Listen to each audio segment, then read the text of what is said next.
Dead Meat Video.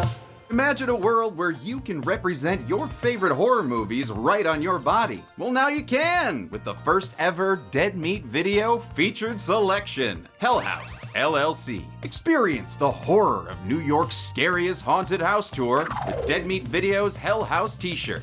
Check out the fresh Dead Meat Video featured Am sticker. I retarded Get or cozy do while y'all don't horrifying get your it? loved ones in our I'm clown very crew neck. confused. Cradle that cranium in the Hell House logo hat. And finally, take your love from the wardrobe to the wall with the Hell House LLC poster. Hell House LLC, a Dead Meat Video featured selection. Available now at deadmeatstore.com. Wow, that's disgusting. Should my kid be watching this? Yeah, Dead Meat Video.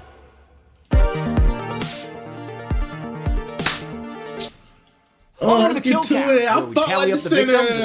Yo, I ain't gonna lie. The reason I'm very excited for this is because I watched Sinners and I really fucked with it. Also, that's also why I put that other video in my what's it called, so that we can listen to Miles Canton. Somebody take me in your. How they were made. I'm James A. Janice, and today we're looking at Sinners, released in 2025. Sinners was written and directed by Ryan Coogler, best known for helming the Black Panther movies and the Rocky spin-off Creed. After all that IP, he wanted to try something completely different. That led to Sinners, an original film robust with various themes and American history, as well as being a straight-up smorgasbord of genres. This is a drama, comedy, thriller, vampire, horror musical, okay? You're goddamn right it is. Sinners takes place in I the love this Mississippi movie. Delta in the 1930s, with two prodigal sons returning home after working as gangsters in Chicago. They want to open up a juke joint where they can sling blues and bootleg booze. But then the usual happens. Things get messed up by an Irish vampire. On the surface, Sinners may remind you of From Dusk Till Dawn, where a pair of criminal brothers get trapped inside a nightclub filled with vampires. But the overarching structure is where the similarities end, since Sinners is truly Seeing your content on TikTok. Oh my god, appreciate you, my hardy. Damn, the soundboard fucking up. Oh yeah, appreciate you, my hardy. Appreciate it. I really do. Facts. I'm working hard. one of a kind. This is an absolutely gorgeous film on every single level. It combines blues music and black history with folklore and vampires, all depicted in such a vivid sense of time and place. It transports you to the Prohibition-era South and shows you what life was like for the people there living, working, and loving. Especially loving. This movie is horny. Like, seriously. Yeah. Let's talk about it. People there Preacher living, boy? working, and loving. Especially loving. This movie. Preacher boy? Oh, this nigga was wildin'. You would have thought it was his last day on the earth. He was really treating it like it. Yo, the conversation him and dang, I think it was Stack had, bro. This nigga took that joint and ran with it. Ew, now this nigga was trifling. Ew. Is horny. Like, seriously, it's really horny. Like, teach you things about yourself, horny. There's so much I love about Sinners that I don't even know what my favorite part is. An easy answer is the cast. An all-star on. Yo, I feel bad for Josh Allen, bro. As much as I dislike the nigga, I feel bad for him, gang. Think about it. Your wife played in a movie with the one nigga that every woman wants to be with. Michael B. Jordan. Facts. He's the only nigga. Facts. Michael B. Jordan. And she is forced to play his not forced to. She signs up to play his sexual companion. They kissing all up on each other. She frothed it in this nigga mouth while she was grinding on that pipe. Josh, no. Josh, bro, you can keep her, bro. We don't even want her no more. You got her, led by man. Coogler's longtime collaborator, Michael B. Jordan, who plays both of the Smokestack twins. You forget it's one guy playing both. Him playing both of them is so swag. I kept expecting to see both twins in all the behind-the-scenes stuff. And he's just one dude. The non-Jordan cast is phenomenal too. Especially Miles Caton in his first ever acting role. Dude is amazing. But equally as awesome as the cast is the music. Sinners is part musical, with plenty of moments defined by the songs the characters play and listen to. The score by Ludwig Göransson is just as important as the songs, weaving itself into the fabric of the film sometimes. I fuck with this movie so much, bro. Göransson, a Swedish musician who won an Oscar for Oppenheimer, was even an executive producer and spent 3 months on set, making sure the actors had real musicians playing for them during production. It makes sense that the musical elements are so prominent, considering one of the film's central themes, that music is a powerful force that can pierce the veil between life and death. Yo, and and the idea of this is so swaggy to me because I'm a music nigga. So you ever know, like, when you listen to music, right? And, like, you just got a certain feeling to you, like you feel like something else is in you, gang. It's because you're tapping into your ancestors, gang. Like, you really feeling that, like, I don't know if I'm just, I don't know if it's placebo and I'm a fucking geeker, but I can really feel that shit, bro. I'm telling y'all, nigga. Past and future. I could watch this movie over and over again. It earns it. You can actively read into every character's glance, every line of dialogue. None of it is wasted as it shows you who they are and what their lives are like. So much time is spent getting to know them that it's heartbreaking when you remember this is a horror movie. These people are just trying to have one perfect night. One night for them. One night where they're free. But it all gets fucked up thanks to that Irish vampire. The only thing that keeps you from hating his guts is that he's charming as hell and really argues his point well. This kill count will do He does argue his point well, I'm not gonna lie. Kills, and most importantly, tell you how That's the thing, bro. This movie was so deep, bro. Like, oh my God, if you really listen to the conversations and you really look deeper than the surface, this nigga was just trying to fix the world. And that's, and that nigga Remix mind, he was just trying to fix the world. But in their mind, they're trying to save the world from these vampires. Like, bro, oh my God, it's so nutty. Yo, this movie's OD nice, bro. I might dead as ever rewatch movie this. was made. But this show isn't the best equipped for touching on all the movie's themes and historical research. So I highly recommend our podcast where Chelsea delves deeper into those things. It's one of our all-time favorite episodes for one of our favorite films of the year. How many folks will get... Do you hear that? That beautiful music?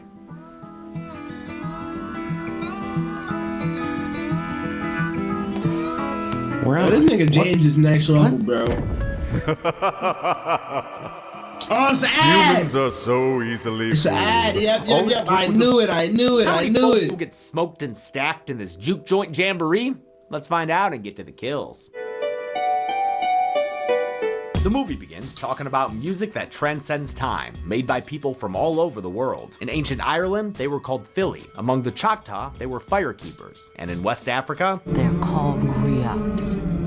Oh, giving us a little taste of that humdinger so early. Thank you very much, title card. We get taken to church in 1932 Clarksdale, Mississippi. As a choir sings inside, a disheveled young man named Sammy approaches, clutching the neck of a broken guitar. Poor guy looks like he's been through hell and just got back. And we're gonna find out exactly what happened to him as the movie flashes back to one day earlier. Sammy's a sharecropper by trade, but a musician in his heart. He'll wake up early and pick his whole row of cotton before sunrise if it means he can clock out early and play the blues. He helps take care of his mother and younger siblings, but his preacher papa still disapproves of all his devil music. He wants Sammy to follow in his footsteps. Yo, you wanna know how I know these niggas was stinky?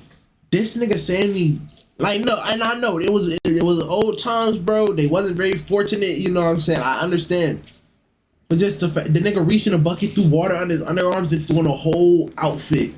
Oh my God, gang. I know stink when I see it, gang. That's OC. Like, that's some nut shit. Nigga just, throwing a whole fit coating on. It's hot in Mississippi, gang. Mississippi, you see how black this nigga is? You know it's a lot of sun out there, gang. I didn't know his shit baking. So I know that cooter that he ate was baking crazy. I can't even fathom the smell like that. That shit nutty. Rather than invite I really evil can't. into his life. You keep dancing with the devil. One day it's gonna follow you home. Across town are Sammy's twin cousins, Smoke and Stack, both played by Michael B. Jordan. Wow, way to flex the double acting thing right off the bat by passing a cigarette between them. The Smokestack twins have been gone for 7 years, but they just got back with a big old bag of cash. They use it to buy an old lumber mill from a guy named Hogwood, a good old boy with bad old vibes. The twins tell him after the sale it's on site for any clan members who happen to come around. Hogwood promises that's AOKKK. Clan don't exist no more. Yeah, X to doubt. The twins pick up Sammy from the church and he asks about Chicago, what it was like living somewhere without Jim Crow. But they say it was just more of the same. Chicago ain't shit from Mississippi with tall buildings instead of plantation. so the two of them blew back home from the Windy City to face the Delta Devil they know. They take Sammy to pick up a truck full of black market booze they've stolen from Irish and Italian gangs in Chicago. They debate over whether they should open their juke joint tonight or if they should wait, showing how each brother is different. Smoke is more pragmatic and cautious, the mature leader among them. I'll do what I can. Nah, you'll do what you told. He wants to wait to open the place, unlike Stack, who's much bolder and more confident. Stack wants to open tonight so they can finally have what they've always wanted, a place for them and by them. Look at that sky. That's a mighty fine day to be free, ain't it? The argument's enough to waft Smoke to his side. They split up to get shit done. Stack takes Sammy while Smoke takes a trip to the grocery store downtown. I love He this offers movie, to bro. pay a little girl to watch his truck while he's inside and teaches her the value of negotiation. 10 cents just won't work for you. Talk another number back to me. 50 cents. 20 cents. Best I can do. We got a deal?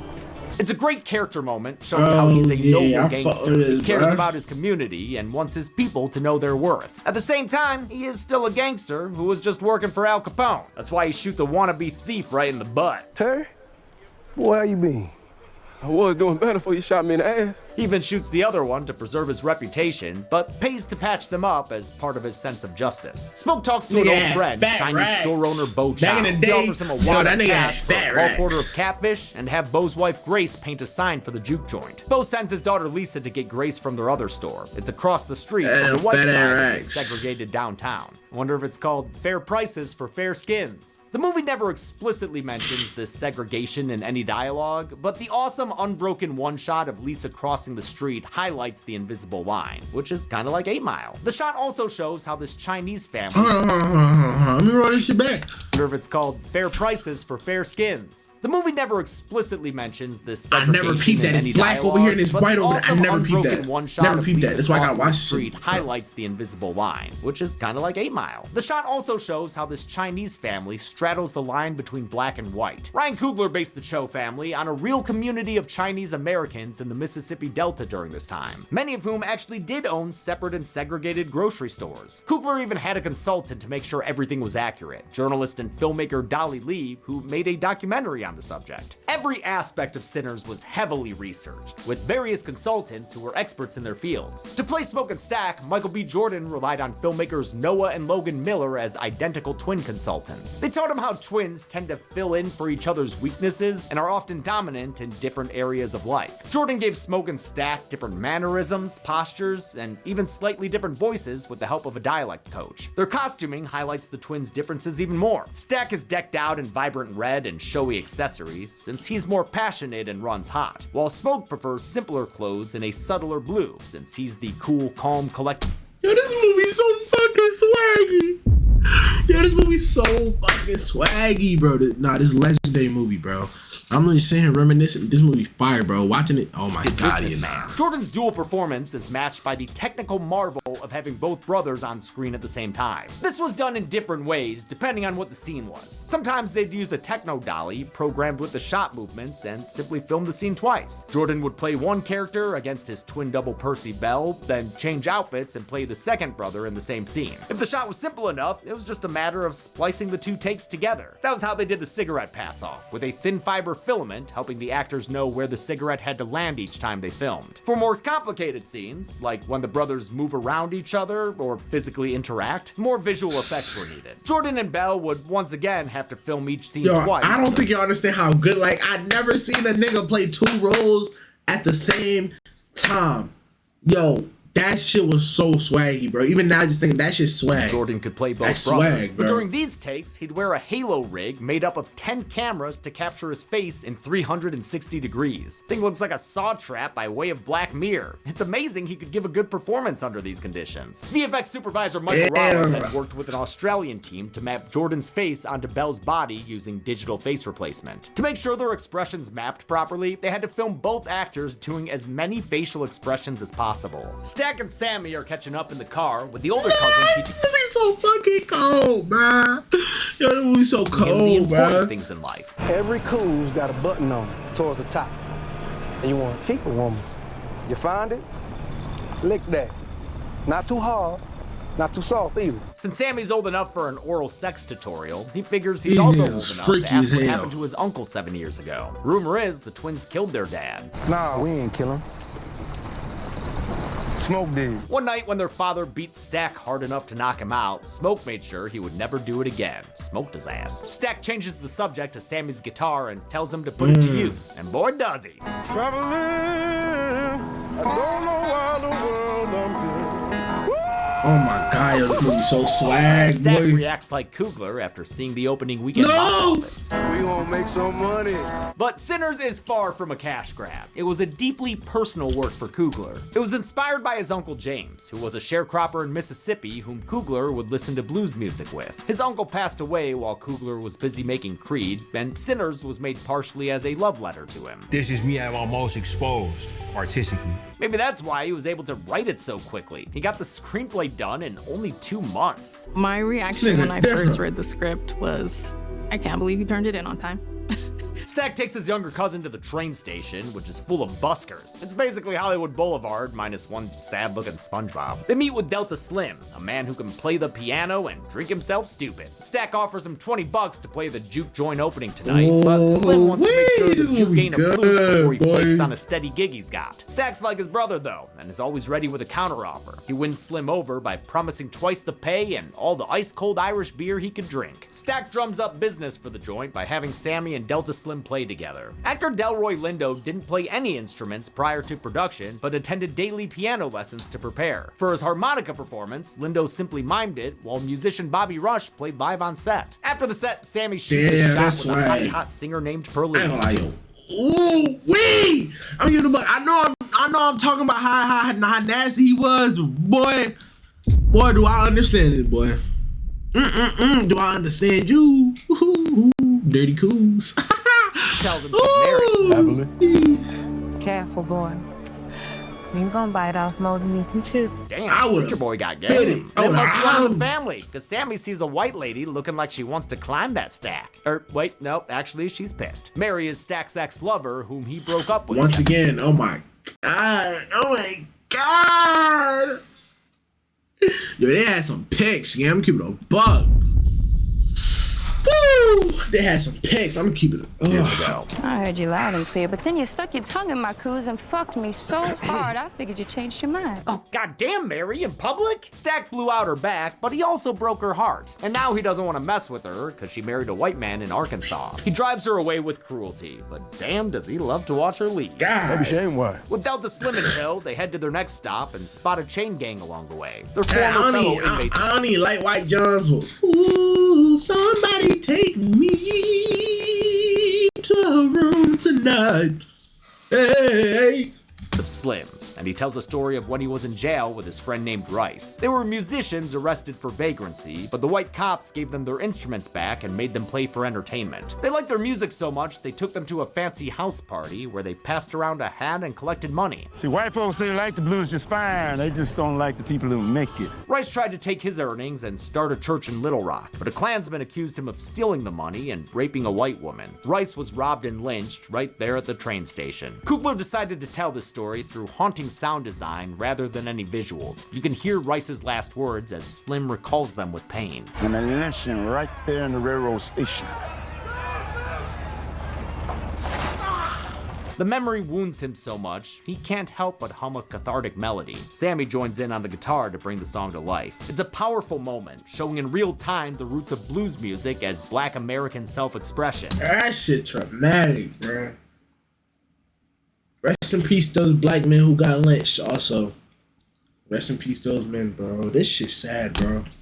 And a survival method. Next, they stop at a plantation where Stack tries to hire a dude named Cornbread to be his bouncer. He's unsure and doesn't like Stack swearing in front of his wife. I said she was really gonna let you fuck her when she found out how much money you were about to get from this job I'm offering. Hey, come on, Stack, you can't say that. She's standing right there. How much money are you talking about paying him? Okay, never mind, she's down. It's enough to butter up Cornbread and get him on board. Meanwhile, Smoke makes I ain't gonna lie, Cornbread wife, I think she was thick shit. I ain't gonna lie, I think.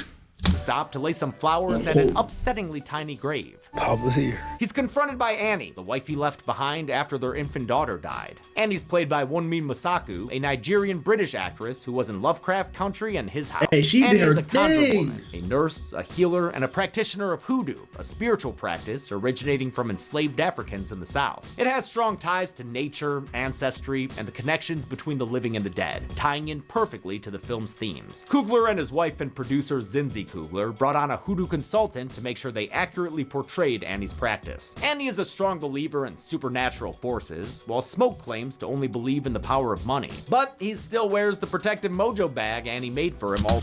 Yo, that bag's so important, bro. Yo, this movie broke my fucking heart, bro. That bag. Oh my, yo. Those years ago. He asks her to cook at the juke joint opening, but if he wants her to say yes, he's got to try a little tenderness. But I love you. And I miss you. The vulnerability from Smoke, whom she calls by his birth name, Elijah, gets Annie feeling amorous, and the two reconcile. Yeah, they reconcile real good. Yo, I did not expect it to pan to this nigga dick get grabbed. It's the last thing I expected. Oh, hold on. Now I'm looking at it. Is this nigga me? Oh, no. Oh, no. Yeah, this crazy pauses, ain't it?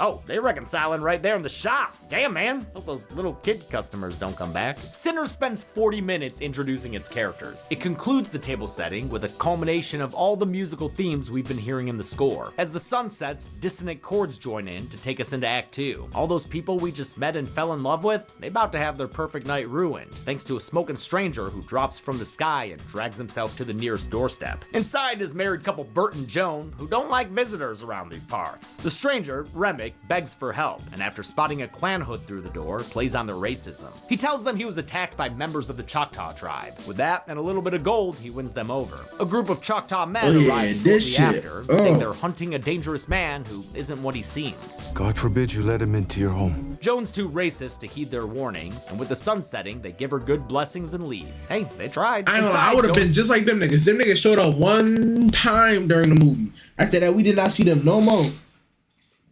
They knew what was out there, and they got their ass on, boy. I would have did the same shit on Steve. Finds Bert bleeding and Remick relaxing. Oh, he's just resting. Yeah, that's a face you can trust. Wait, yo, why is there a baby crib in there?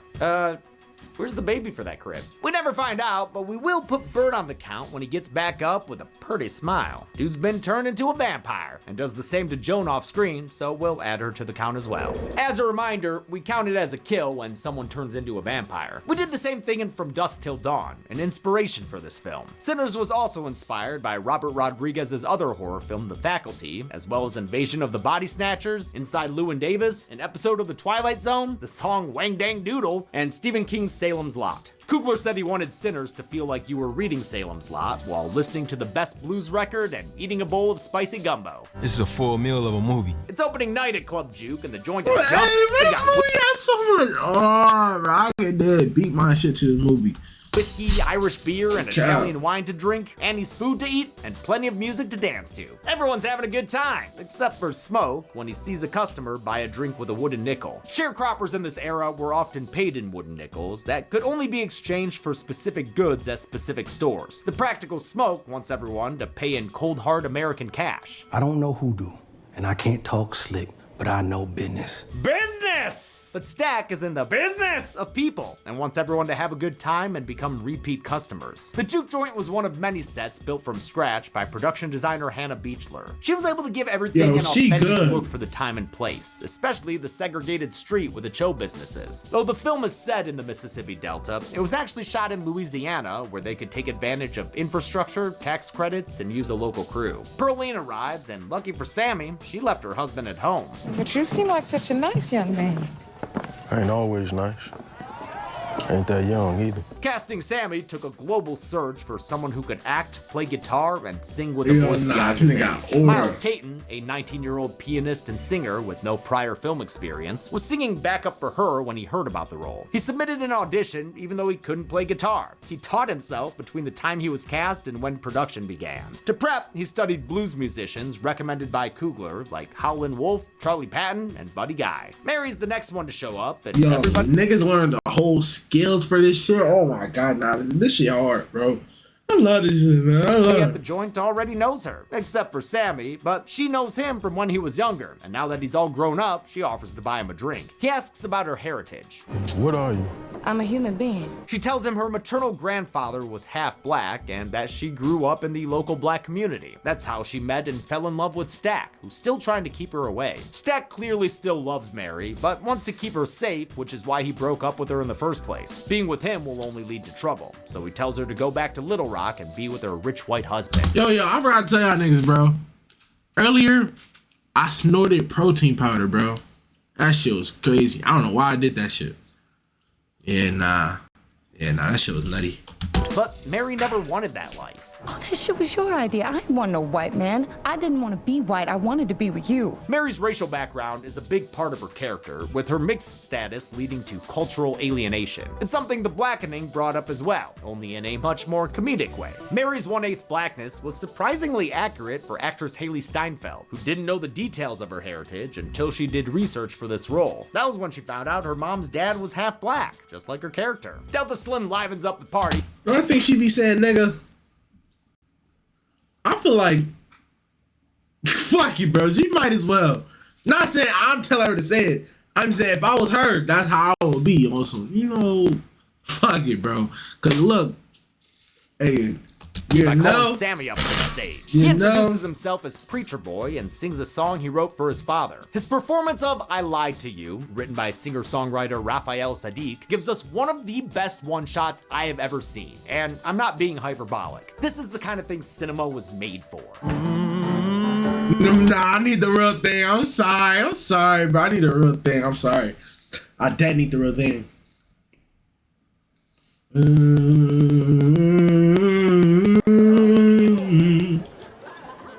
I've been hearing about this one particular young man all day.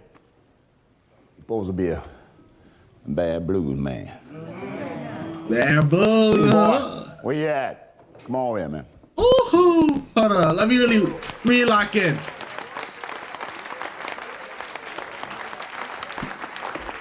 My little cousin, y'all. Watch this. Hold on. Tell me who you are. Where you from?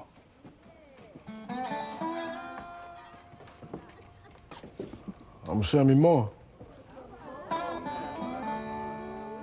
I'm a sharecropper from Sunflower Plantation. They call me Preacher Boy, count on my daddy being the pastor. I wrote this song for him.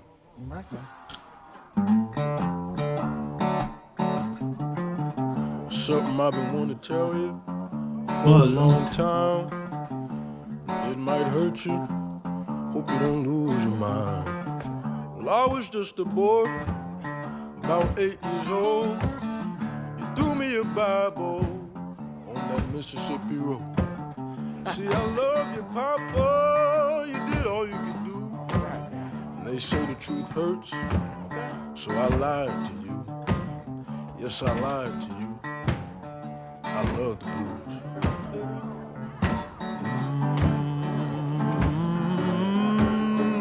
Y'all move your feet now. Come on now.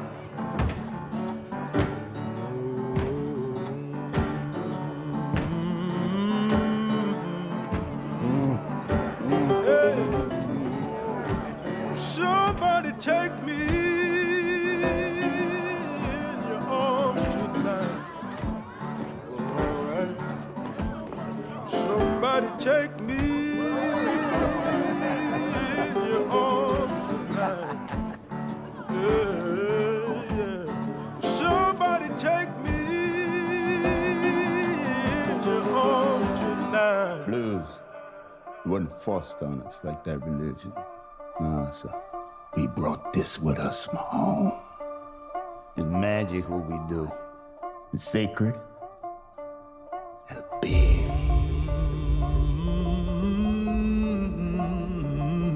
There are legends of people born with the gift of making music so true it can pierce the veil between life and death, conjuring spirits from the past and the future.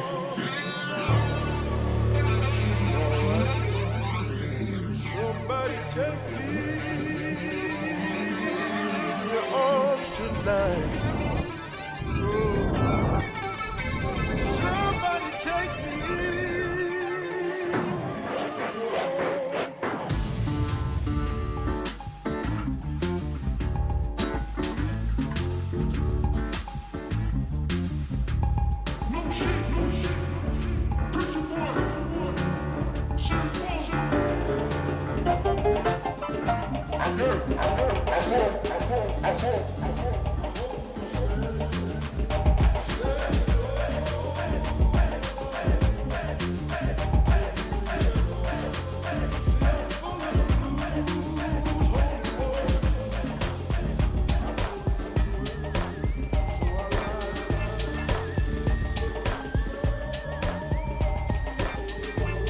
Yo.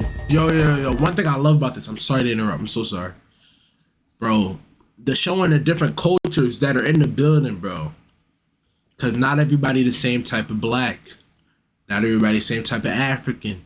So it's showing the full culture. It's showing the future, the past, the present. That shit swag. That shit swag.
You fucking me. You fucking me. As the aspect ratio expands to take full advantage of the IMAX frame, Sammy's song fulfills the griot power mentioned in the movie's intro. His music pierces the veil of time and figures from the past and future join the crowd. With this here ritual,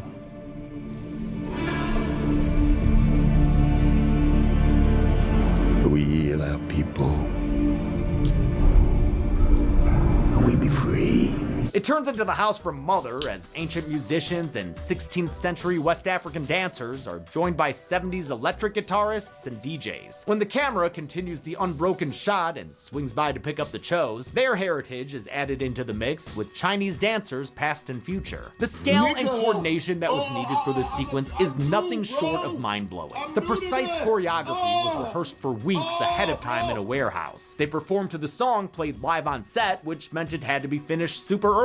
Music's usually added down the line in post-production. And the camera itself made things even more difficult. Sinners was shot on a combination of IMAX full-frame 1.43 film and 65mm Ultra Panavision in a 2.76 aspect ratio, giving it both the tallest and widest image possible. So the film was shot with 2 different aspect ratios, and this is I think I seen a joint that was full. I think I seen the joint that was full aspect ratio. The first time ever that a film has been released combining these two. It also made history since cinematographer Autumn Gerald Arkapaw was the first woman to shoot on Or 65 the long one. millimeter. I think I seen the long one. She consulted Pause. with Hoyt Van Hoytema, who shot Oppenheimer The long in the same format. way. In fact, the IMAX camera they used for Sinners was the same camera body used by Nolan for that film. But the IMAX camera, which this sequence uses, was loud as hell and could only shoot for about a minute at a time. It was genuinely one of the hardest producing challenges I've ever had. So this oneer was actually captured in 3 parts that were stitched together to look continuous, with each part taking about half a day to film. Everyone on set knew how amazing this was as they were shooting it, with some of them completely moved by the music. Some parts of the music really wanted me to start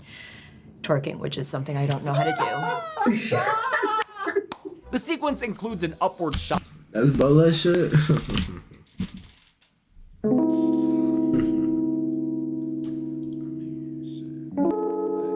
I mean, like, no, I learned this little trick from a guy named Stack. Let's just say, I wanna press your button. You crazy.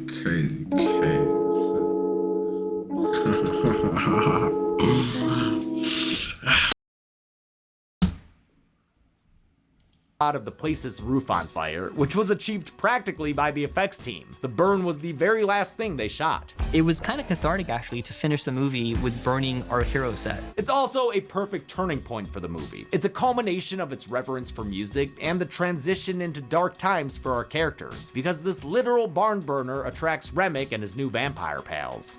I love Cornbread still sitting there bouncing for a club that's burned to the ground. This final part of the faux oneer was done with a 50-foot techno crane, and I love watching the vampire actors jump in front of it after it wheels past them to get into frame. That's the performance gets Pearline in the booth with Sammy's, but he's the one who wants to taste a snack. And the only boy who could ever eat her was the son of a preacher man. Stack approves. Boy found that button, didn't he? He sure did. Outside, Remick, Joan, and Bert approach Club Juke and ask to be let in so they can enjoy the amazing music they heard. Oh, it was beautiful.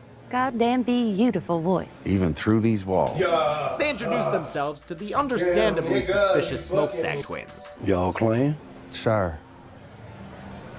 Well, no, we believe in equality. I love how genuinely appalled Remick is by the clan accusation. He's not about hate and segregation, he's about love and unity. Can't we just, for one night, just all be family? They're also legitimate music fans, as they prove by playing a little ditty called Pick Poor Robin Glean. Playing a It's little super ditty. ominous given the whole vampire thing, but Stack don't know that yet, so he can't help but bob along. Still, in spite of Remick's colorblindness and the trio's decent set of pipes, the twins turn them away. They can't risk the fallout of inviting strange white folk into their establishment. Sammy confides in Smoke that he's fallen in love with performing. He plans to run off to Chicago like they did so he can keep playing the blues. But Smoke wants Sammy to lead a life that's more stable and respectable. He threatens him at gunpoint not to play in any more juke joints, and he means it. I'm a soldier boy. Tell him. Downstairs, Stack admits to Mary that the club is losing money thanks to everyone paying with wooden nickels. She offers to go talk to Remick to see if he's got real money to spend. She'll go instead of Stack. Oh, she can pass it white. Mary walks up to the vampires as they're singing another tune. It's the Irish and Scottish folk song Will Ye Go, Lassie Go, and it's low-key one of my favorite songs in the film. I find it so peaceful and beautiful, especially the vocals from Lola Kirk, an American actress turned singer turned author. Bert is also played by a musician, Peter Dreymanis, singer for the Canadian band July Talk. If you love this song too, check out the version on the soundtrack. It's even longer and has a verse from Remick. It's even Remick offers longer. Mary gold and something else she needs. Fellowship and love. Fellowship and love. In surround sound, he tells Mary he can save her from loneliness and pain. In fact, he's downright drooling at the chance. Mary would rather he say it than spray it, and decides to take the money and run. Yo, I don't know why she turned her back on this nigga. Like, I would have kept the G19 pointed to his face. Oh my god, he wouldn't have had a chance. I would have blew that bitch. I would have blew it. Cause I want it to happen. Oh man, I love that cut from Remick, all of a sudden flying what the fuck Yeah, to nah, Pearlie that shit singing fried Pale me. Pale Moon on stage. Mary returns to the juke joints, and she's asking Cornbread for permission to enter. It's clear she's been turned into a vampire, getting her added to the count. If you're confused by that whole plot point, it's a common part of vampire lore that they can't enter a place without being invited inside. I mean shit, they even named a whole movie after the fact. Cornbread steps aside, granting Mary permission to enter. She macks on Stack and smacks down his attempt to turn down a married woman. You rob trains and banks, but you can't steal this pussy for a night. Oh, this dialogue is salacious, y'all, and hot. They get busy in a I back ain't gonna lie, that shit low key had me break. I'm keeping a bug, bro. She had me break in the theater again. I'm keeping a bug. I didn't want to beat my shit, but my brother's funeral was right there, so I said, fuck no. But that shit had me overly bright. What am I zicking balls? Where Stack catches her drooling like Remick was, but she just offers it up to him. Okay, yeah, you're either into this or you're not. And yeah, I just can't do the drooly spit thing. Reminds me too much of emptying my Barry Sachs's spit valve. Sammy walks in and immediately walks back out, but that's some coitus he should have interrupted. He comes back a few minutes later with Smoke to a Bloody Mary and a bleeding Stack. Smoke immediately acts to defend his brother, but bullets aren't enough to stop him. Nah, this shit broke my heart. Oh my god. Not even 2 whole guns worth. She jumps up laughing and sounding like a deadite.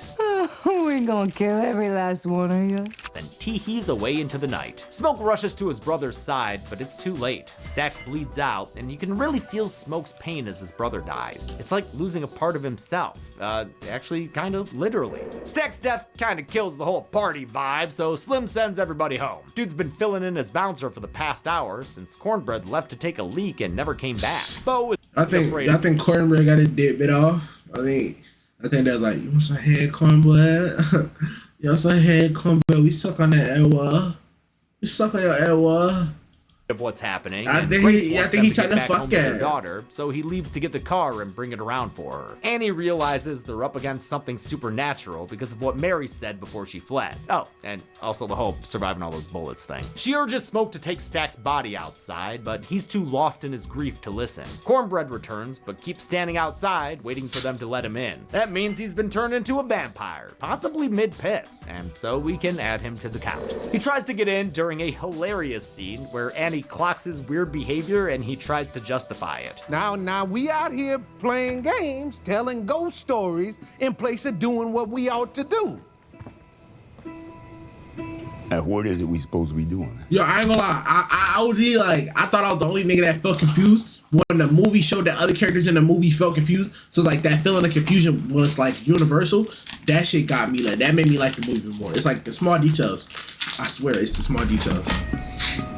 Being kind to one another. Great performance here from Omar Benson Miller, who gets to play Cornbread in such a different way, almost like he's code switching. Miller went out of his way to play the human version of Cornbread as honest as possible, and the vampire version as deceptive as possible. Without an invitation inside, Cornbread agrees to leave as long as he gets his money. That's just a trick to let him have a little smoke snack, but the twin acts fast and shoots him away. The newly vampified Cornbread has no problem getting back up though, revealing a real messed up face. This effect was a favorite of prosthetic makeup artist Mike Fontaine, who Kugler hired because he liked his work in Green Room, which fucking rules. Fontaine built a prosthetic that attached to Miller's face and created an illusion of depth. With so many members of the cast getting bitten and wounded, a ton of prosthetics were needed. A team in New York made the molds and cast the pieces in silicone, then shipped them to New Orleans where Fontaine painted and sculpted them. The others go back inside, where it turns out Stack is back. He's returning with a Shining reference. And if the stab through the door that nearly gets Sammy in the face wasn't clear enough for you, peep the shot that's similar to the one of Jack Torrance in the pantry after Wendy locks him inside. Oh, you know what's crazy?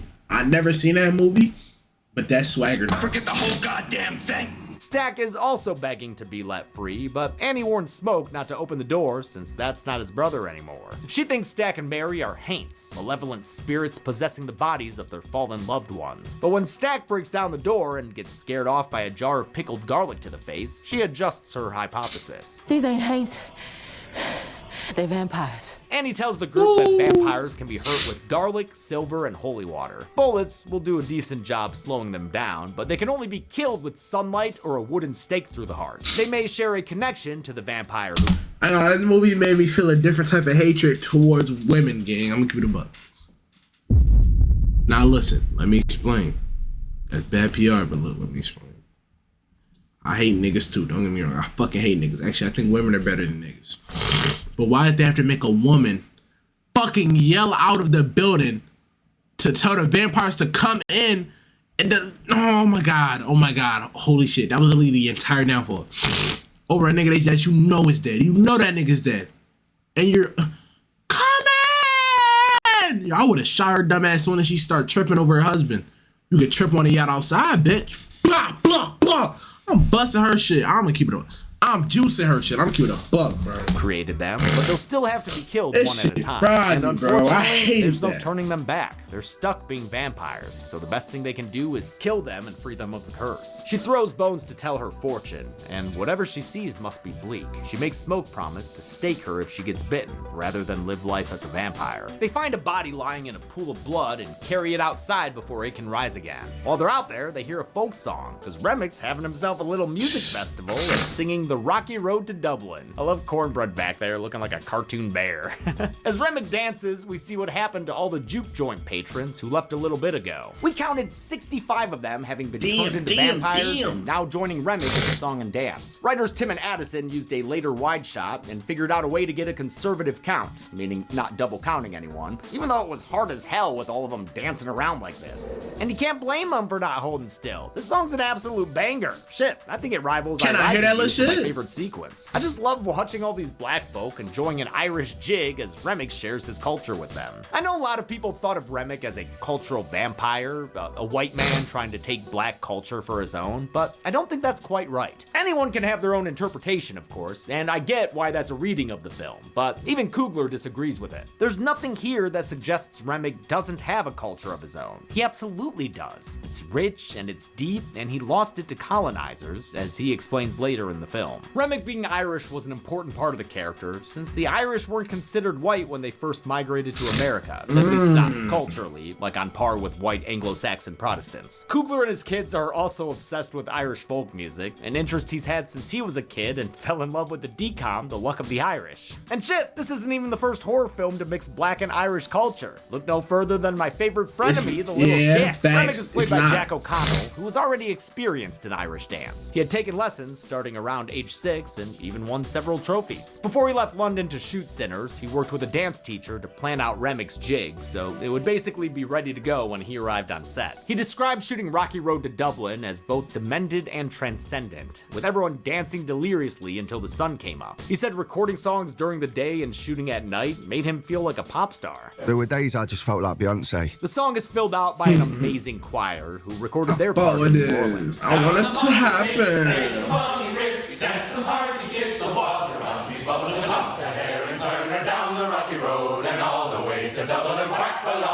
Because of the new body they found on the floor, I want it everyone to inside the happen. juke joint assumes there must be a vampire hiding among them. They circle up to eat cloves of garlic to prove that they're still human, in a scene reminiscent of the Thing's blood test. There are some silly misdirects here. Slim's retching is a bit too overplayed for me, but they all manage to keep the garlic down. There isn't a vampire inside at all, because it turns out that body they found wasn't actually big. Dude was just passed out in a pool of wine, not blood. Oh yeah, it's over. It's over. It's over. People would have thrown John Kramer to the vampire. This nigga's Smoke dead. realizes the mistake too late and opens the door to see Cornbread chowing down on the poor drunk bastard. Bo finally reappears, but is suspiciously calm about the whole Cornbread eating a guy thing. I don't worry about cornbread. You're just a little hungry, that's all. He tries to call Grace outside with him, but that ain't Bo. I'm a cute boy. I would have threw Grace out. Come on, bro. Come on, I would have threw her out, and cause I want it to happen. I want it to happen. Would have threw her out. I'm gonna keep it a bug. It would have got bad for her. Oh no, he's part of Remic's vampire hive mind now. Remic proves it by speaking Chinese to Grace and saying he knows about their daughter Lisa. He threatens to pay her a visit if he doesn't get what he wants. And what he wants is here right now. Sammy. Remic wants to use Sammy's musical gift to see his long-dead family and ancestors again. If they give him Sammy, he promises to let them all go. My thing is, I think this transaction could have went better, bro. He just wants to see that again, so Sammy can just play for him. Like, they could do it on some bargain shit. Like, okay, I'll play for you on Wednesdays, Fridays, and Sundays. That's not cool. Niggas can't do the, feel me, Wednesdays, Fridays, Sundays for each other. Like, let me keep my, like, let everybody live. If you wanted my musical prowess, then, like, come on, my nigga, we could have made a deal.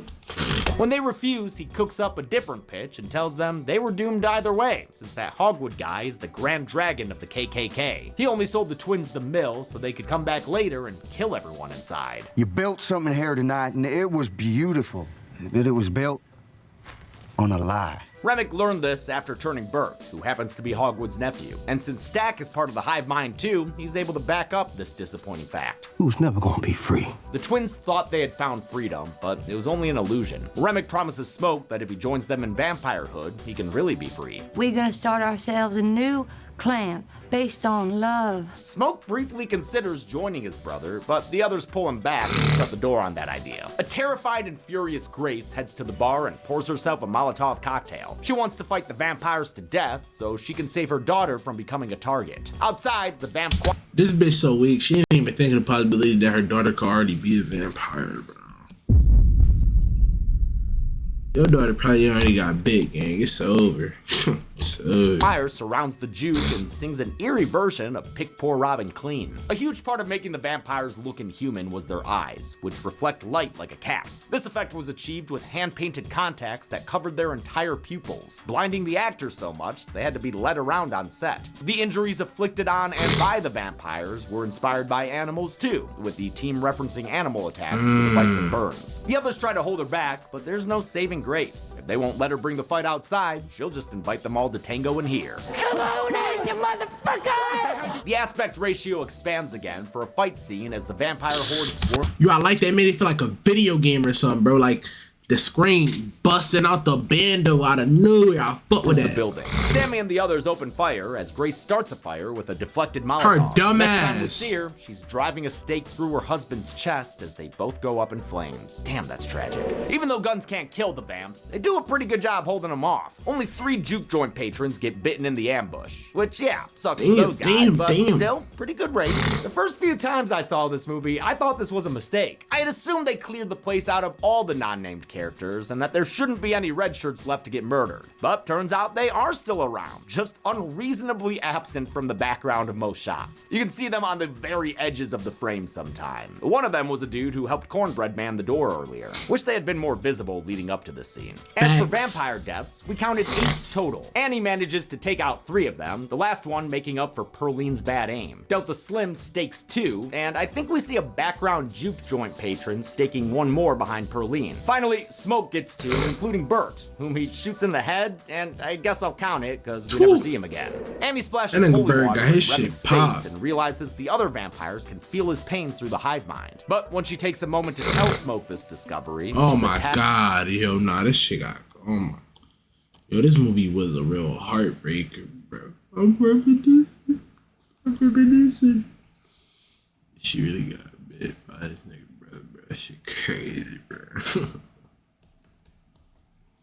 And bitten by Stack. Perline shoots the red twin away and Smoke tends to his love, but it is definitely not looking good. Vampire Stack and Mary are thrilled for Annie to join their new family, but Smoke follows through on his promise and stakes her in the heart, preventing her from turning. Stack and Mary are legit distraught to lose their dear friend for good. He leads her out of the juke joint as Sammy, Smoke, and Perline run upstairs. Slim stays behind to buy them time, using a bottle to open a vein and create a tasty distraction. The vampires swarm and snap into Slim like they were Macho Man. Oh no! They're almost out the back door when Remick surprises them. Sammy! Perline tries to stake him, but this princess does not know where the heart is, and she winds up getting bit. We don't see her actually turn, but we'll go ahead and count this commitment to the undead as her death. Sammy grabs his guitar and runs. That nigga broke his little shit. Or else he would not be getting up from that so quickly. Then again, Remick old as fuck, and he's got no problem swooping after him. I don't know how, yo, I ain't gonna lie to yo, this movie's just so fucking calm. Yo, this movie's so calm. I love this shit. Remick's flying is done with wires, which were removed in post by the VFX team. I just wanted to include this clip because I thought it was fun. Smoke and Stack have a final face-off with Annie's mojo bag protecting Smoke during the fight. He regains the upper hand and prepares to stake Stack, apologizing that he couldn't keep his brother safe in the end. Stack tells him not to worry about it, because he always managed to keep him safe while he was alive. Outside, Remick throws Sammy into the water for a vampiric baptism. I want your stories. And I want your songs. And you won't have mine. Sammy responds by reciting the Lord's Prayer, but Remick isn't moved by those words. He already knows them from the colonizers who stole his father's land and forced Christianity on his people. This harkens back to an earlier line from Slim to Sammy. Blues. It wasn't forced on us like that religion. Though it's not explicitly said, it's implied that Remick's family was among the pagans driven from Ireland in the 5th century by the arrival of Christianity. When people talk about St. Patrick driving the snakes out of Ireland, they're actually referring to Celtic pagans being converted or forced out of their homes. Since what's sacred to his father doesn't work, Sammy defends himself with something sacred to him, music. He swings his guitar and its silver plate right into Remick's face, sending sympathy. Damn, now this movie different, bro. This shit hard. I fuck with this movie, bro. Yo, my mind is really blown because they put out some shit I never noticed before. Pains rippling through all the surrounding vampires. Then Remick gets staked through the back. Who did that? Oh, Smoke, who just magically appeared. Seriously, how'd he get past all those other vampires? And he waded that far into the water behind them? In any case, where there's smoke, there's fire. The sun rises and the vampires all start lighting up. Oh man, this is Midnight Mass all over again. Using the wide shots of everyone approaching the lake and the crowd in pain after Remick was hit with the guitar, we counted 30 vampires burning and screaming to death, which includes Cornbread, Perline, Joan, and 27 nameless juke joint patrons. After all of them are killed, Remick follows suit with an incredible fire tornado, a great use of visual effects. Upon his death, the movie once again reverts to the widescreen format. Smoke says goodbye to his cousin, who carries his broken guitar all the way home. We're coming back around to the movie's opening scene, but it's interspersed with extra footage from earlier that day. It's great to see everyone alive and happy one more time, as they set up for the juke joint's opening. It's even a way of honoring all the nameless characters who were killed for just trying to have one nice night together. One night that felt like freedom. Sammy enters the church where his father begs him to lay down the guitar and trade his music for a holier lifestyle. Meanwhile, Smoke swaps his mojo bag for dog tags. After a night hunting monsters, why not kill a few more? When Hogwood and his clan buddies arrive at Club Juke for their planned attack, Smoke's waiting for them in full frame glory. He uses his experience from fighting in World War I. This scene was OD, this scene was so fucking tough. And I wanted it to happen. One to shoot a bunch of them down from a distance. Then he shows off what he learned from Al Capone by blasting them away with a Tommy gun. A few dudes almost get away in a truck, but he blows them up with a grenade on their way out. All in all, he puts down 13 Klansmen who get shot or otherwise go up in smoke. The only ones left alive in the end are Smoke and Hogwood, both heavily wounded. As Smoke bleeds out, he sees Annie waiting for him in the afterlife, holding their daughter. She tells him to put out his cigarette. I don't want any of that smoke to get on her. Now that the fight is over, mind you, that's really a double entendre. She doesn't want Smoke, a soldier, a broken man, a man with lots of trauma, a man who's a thief, who's a villain to a lot of people. She doesn't want that to get on her child. She wants Elijah. She wants a strong, intelligent, charismatic, loving peacemaker, community man, family man. That's what she wants. She doesn't want the other side of him.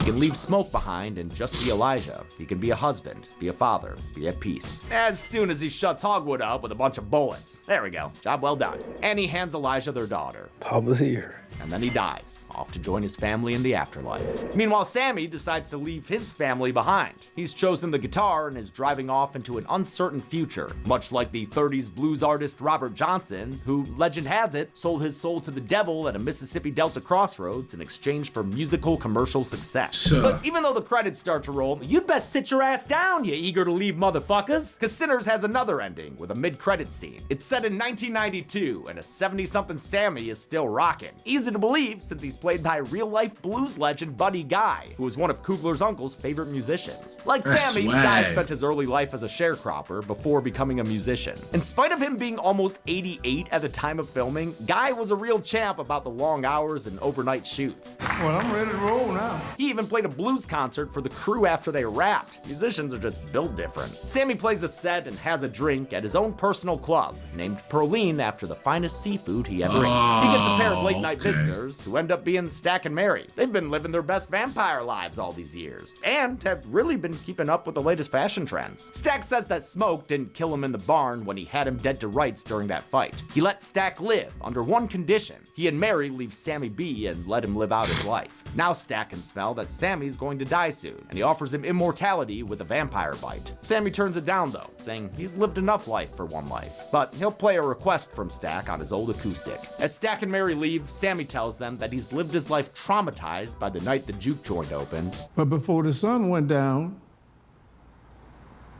I think that was the best day of my life. Stack tells Sammy samesies. It was the last time he saw his brother, the last time he saw the sun. And just for a few hours,